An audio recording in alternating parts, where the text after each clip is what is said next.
domestic violence. So you may be asking me, what are you talking about? And I want to ask you some questions, and I want your honest response and opinion and things like that. A man punched a woman. You didn't stand and get right. It's this on. But it's okay. Don't look just. Okay. Don't be nervous now. Okay, I'm not okay? nervous. Mm-hmm. So this is about a professional boxer who punched a lady. Okay. Okay? Yes. You with me so far? Yeah, I'm with you. All right. So off the jump, we talking about spousal abuse, and this is one thing that I really want you to understand. This is a regular woman, and this is a professional champion of the world. He is a man. Seriously? See, exactly. Seriously. How do you tell me how you feel about that? To me, I feel that is unbelievable. That feels soft to me. Yeah. Because if this guy, a professional boxer, and knows all the rules and regulations and knows what abuse is. Yes. And the way American is when it comes to abuse. Yes. And still does this. Yeah. I don't know what the devil got on his head for him to get to do that. I don't know if he does that, I don't know if he thinks the woman was his box mate. Exactly. And being a woman. Do you want to know what happened to the lady? I would love to know what happened to her eyes split open, bust eye. Are you serious? One punch. Are you serious? Yes. Are you? Is something? What got on this guy? This is a man that I used to work for. That's what I'm telling you. You remember when I used to train? It was no. I think at this time. Is the one on Fuquay? No. It wasn't that one. That was G&M. This one is the Charlo Brothers Boxing Academy. Holy crap. Yeah, on Kirkwood and Beechnut. Yeah. Holy crap. I used to train there. This young man, you know, punched his girlfriend, and you know, the reason why I want to talk about it because this is actually in the news. He got arrested for this. Of course. You know what I'm saying? You got to, no matter what, regardless what the lady would have done. After the lady got up, because she went unconscious, after she wake up, she called the cops, you know?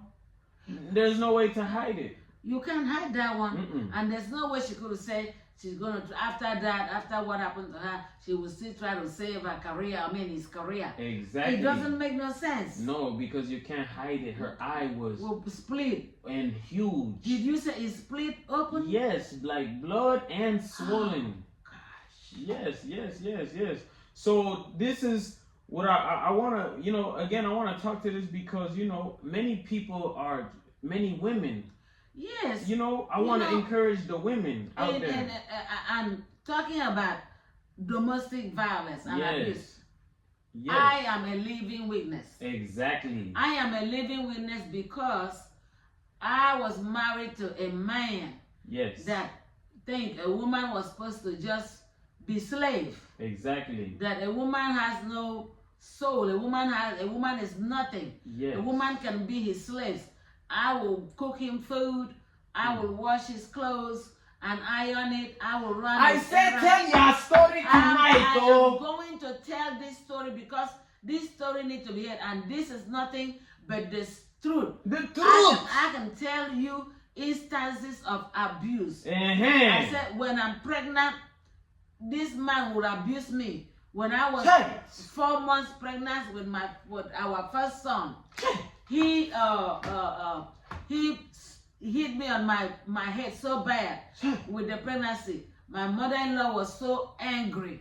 He was very angry at him. And the lady was saying that this boy, that if he would ever marry a wife to any of her son, it wouldn't have been him. But what can I do? I'm already in it.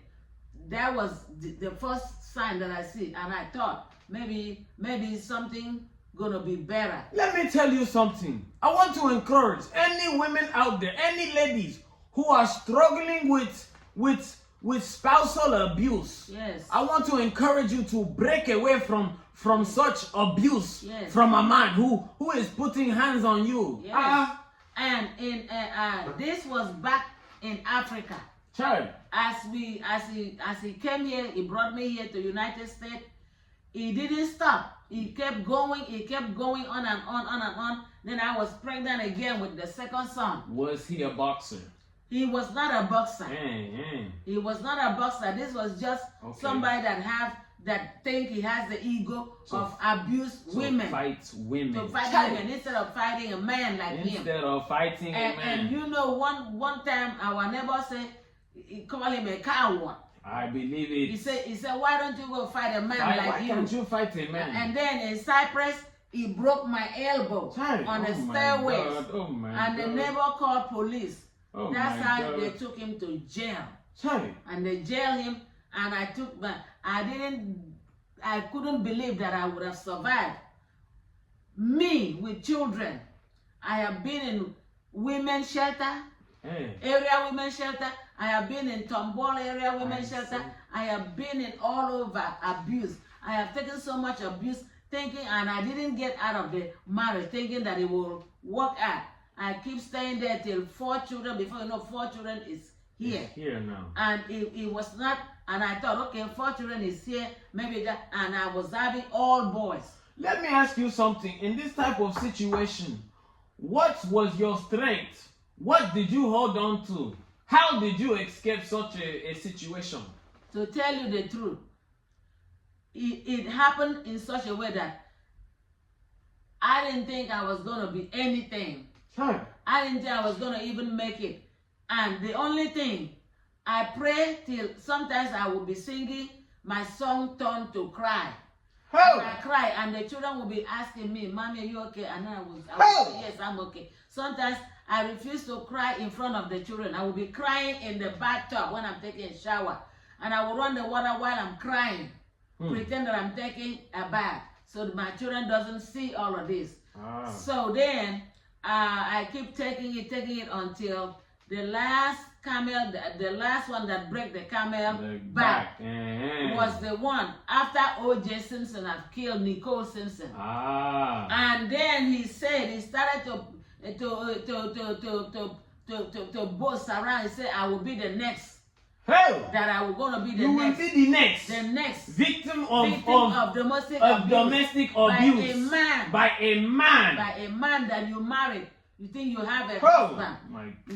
I never knew that marriage could have been like this. I thought it was like my dad married to my mother. Sweet and nice. I didn't realize that marriage can be a monster, could be a hell. It could be anything you could want to call it, to put it, add anything you want. Because I thought marriage was something jolly, sweet, loving, kindness and everything.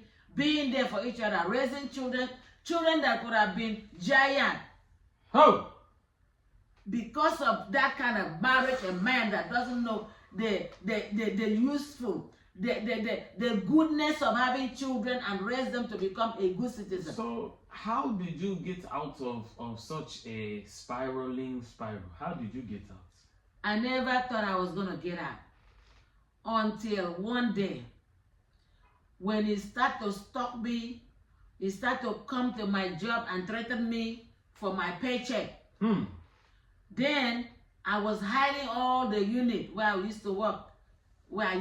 So one of the nurses told me, the nurse called me, a white lady, her name was Michelle. I said, Grace, a man that abused you, abuser, they never change. That she will encourage me to leave the marriage so I can leave. And I was crying because I didn't know how to start. But one lady called Brandy, she took me in and told me how to go by. And I didn't go to nobody else because he was saying if he ever know anybody that I say he will come and set fire on the building or whatever. He always boasts around what he can do. Everybody I've spoken to him, they counsel him. People that could have changed it, he will never listen. He said he will make sure either I be on a wheelchair or I be dead. And if I'm dead, he would tell people that I like to work, that I went to work, I never came back. So this was seriously until when he came and hid in the house to shot me. And by the grace of God, as God wanted it, as God has the final say, he couldn't kill me. So I ran, and the jacket, it was in a very serious cold winter. The jacket that I put on, I had the khaki in there. That's how I escaped. And from there, I was living with one Dr. Pafion. I lived there for 3 months and raised money to have a place. And still, he came and hid in a dumpster to try to still kill me. Oh my God. And the police department in downtown, they put how do you call, alarm system that will connect, and it didn't scare him. He still was trying to hide in my apartment to kill me, but God did not allow him to take my life.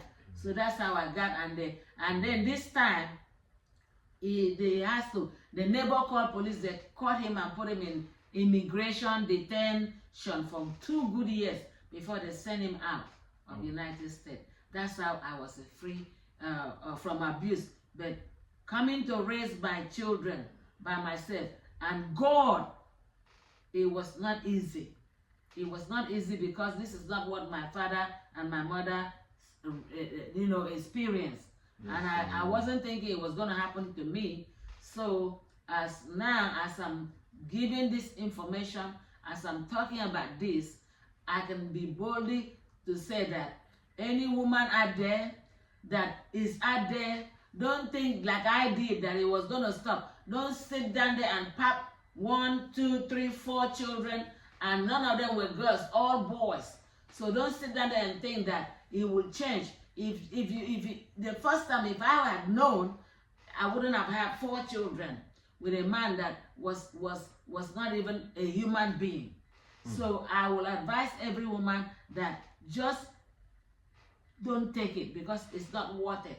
Just get out for your life, so that if he would have killed me, and it's not a kind of man that say he would have been taking care of the children. My children would have lost me, and I don't even know what they could have done. So I will encourage every woman out there, no matter what, don't allow any man from any country, any community, whether na boxer, whether na go, whether na bubu, whether whatever it is, whether na billionaire, whether na trillionaire. This is what but you just get out, because the God that gave you those children, He will help you to raise them. However you're going to raise them, they will be alive. They will have a life. Because after a woman carry a child for 9 months and go through the birth child pain and brought a child out, that means you want that child to live. So how dare a man will try to kill you, and then your children become motherless? So please, women out there, in all over the world, in Asia, in America, in Uganda, in wherever it is, in Africa, in South Africa, in Nigeria, in wherever it is, in Mexico, in Coquico, in Comasa, in Kakaraka, wherever you are, just make sure, say, you carry your children, come out with the help where you need. Because God going to find you somebody out there to help you. Don't sit down, because if I was to sit down, my life would have not been here now. My children would have been motherless. And there's nothing as painful as your children that have a loving, caring mother to be motherless. And then there's nothing like that. So please, women of all races, I am telling you this. Take it from me. I have learned it the hard way. I don't want any woman out there to go through what I did, because it was so. If I remember it, then I used to say, God, why am I living for? I used to cry. I used to say, God, take me, take me. But now I will encourage anybody. If God did not allow me to live, so He has a purpose. Maybe He wanted me at my age now, at my age of 60, to come and take this, to let people know what I went through. Yes, so this is nothing but the truth. Even people that see me in this video, that knows, they will know me, they will know that this is a true story. This is not a makeup. I have went through, I have experienced it. Madam Grace, yes, your story will motivate many women. I so. said your story will motivate many women. I hope so, because they need to hear this. They need to hear this. And about 2 months ago, they say a man brought a woman that, like they brought me here to United States. That it's not heaven. But the woman left the man and went and married another man. The man still went there and run her off in a car. Huh. She has been dead now. She can never come back and tell her story. So please, women of all races, all ever, wherever country you come from, I encourage you to not sit down there and let a man kill you, because my father did not kill my mother. Amen. So I thank you. I want to say, yes. Continue, and I thank you. This one shall encourage women all across the world. I said you have done well. I said you have done well. Thank you so much, and God bless you.